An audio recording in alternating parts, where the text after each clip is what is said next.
Well, now to our interview, and despite growing US opposition to the war in Iraq, the troop surge in Baghdad continues. Today, the commander of American forces in Iraq has recommended that heightened troop levels be maintained for at least another year.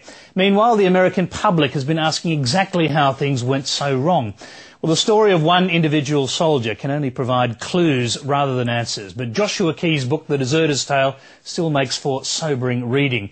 The book details basic training techniques in which, if the author is to be believed, Iraqis, Afghanis and all Muslims, in fact, are systematically demonised. Key was just a private soldier, but he examines his own reactions to Iraqi civilians and those of his fellow soldiers during his tour of duty, and concludes that American soldiers were behaving like terrorists. It's a staggering conclusion, and we should bear in mind that Joshua Key is still seeking asylum in Canada, having deserted the army rather than return to Iraq. Well, it's impossible for us to verify key elements of his account, but you can judge his authenticity for yourself. I spoke to him in Toronto earlier today. Joshua Key, thanks for joining us. Oh, thanks for having me. Why did you get involved in writing this book in the first place? I would say for the main purpose of it was to get my story out, for it to be heard, and for everyone to hear it. You know, I'm sure, what the consequences will be. Some people will regard you as a hero, but your critics are going to say that you're a traitor. Well, of course, you're going to have that anyways, of course. I look at that, I'm not a coward, or nor am I a traitor. I went and fought for my country. The only reason I left, of course, was the things I witnessed, and that's what I made my decision on. And to me, it was a moral decision, and so I don't believe myself in being that. We'll talk about some of the details in a moment, but first let me take you back to your account of basic training, because it's here you argue that your minds were poisoned. Could you describe it to us, just how you were taught, what people were saying to you about Iraqis and Muslims? You know that of course, they were never called Iraqis or Muslims. You know, they were always used in derogatory terms as Hajis, Habibs, and so on. I would say that it was definitely for a dehumanizing. I mean, if you see something, you hear it in that effect all the time. I mean, they were never referred to as civilians or Iraqis or Muslims. You say of the training that you were told that all Muslims were terrorists, that all Muslims were responsible for September 11. Were people actually saying that to you specifically? You know, yes, and then I got it to the term that, you know, it's instead of being what would you say, not guilty until proven, until proven guilty, I would say that, you know, to us it was they're guilty until proven innocent. And to us, all Muslims were terrorists. That's the way that we were taught, and that's the way we conducted our business.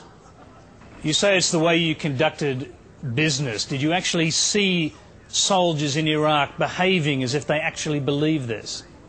Oh, very much so, very much so. I mean, it was, you know, even in our actions, from raiding homes to traffic control points to from everyday, I would say, maneuvers in Iraq. I mean, it was very systematic. You know, it was never referred as civilians or people. I mean, it was always, you know, derogatory terms, always something, always to dehumanize them, to put them beneath us. Did you see or feel this in your own behavior?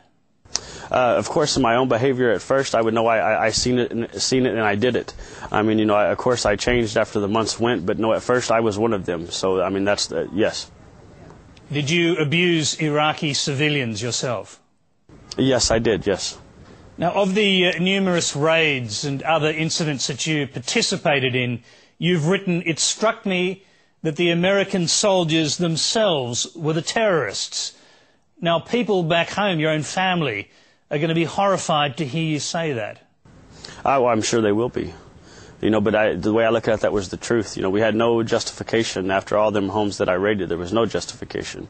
You know, I felt that we was more antagonizing, causing it, you know, into my picture, to myself. You know, we had become the terrorists. I wasn't getting terrorized. I was more of doing the terrorizing. In what regard? What do you mean by that? You know, from raiding a home, taking the sons and their husbands, you know, if they're over 5 foot tall, they were sent off, regardless if anything was found in that house or not. Through Every day, night raids, of course, illumination rounds through the rounds all night long, complete patrolling of the streets, non-stop. It was more of antagonizing. When we would go out on a patrol, it's not that we were, saying derogatory names even to the Iraqi women. I mean, it was, we antagonized. We made it the way it was. Now, you were in some of the worst fighting in Fallujah, and you claim to have seen at least 14 civilians killed. Can you tell us about the circumstances?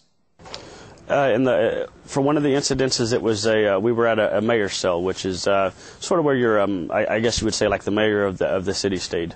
I was on the back part. I wasn't at the front, so I didn't see the exact action, but of course I seen the after effect of it, and that was, of course, the ground was, outrageous amount of gunfire. Of course, we was getting ready ourselves. It came over the radio that, that something in the front was happening. I guess the overall circumstances of it was at the end result was 12 Iraqi civilians were killed. The reason why is because somebody had gotten trigger happy, and that was one of my first incidences with death there. Of course, is that, and it was apparent very, very, very, very. The first day we got into Iraq, that if you felt threatened, you shoot. You ask questions later. Our actions were completely unsupervised, and we did as we will. And just as well as them 12 Iraqis, there was no reason for them to be dead. I mean, somebody got trigger happy, there's death. When civilians were killed, what happened? Did your officers make reports? Did they try and investigate what had happened? I myself never got questioned. In the course of my ranking, I had no idea what my commanding officers were doing, if anything was wrote or not. I know on many of the circumstances that I witnessed myself in Iraq, I asked later on if any mission statements have been written. Have anything been written about what happened last night? And I was told on many occasions that it was none of my concern and none of my business.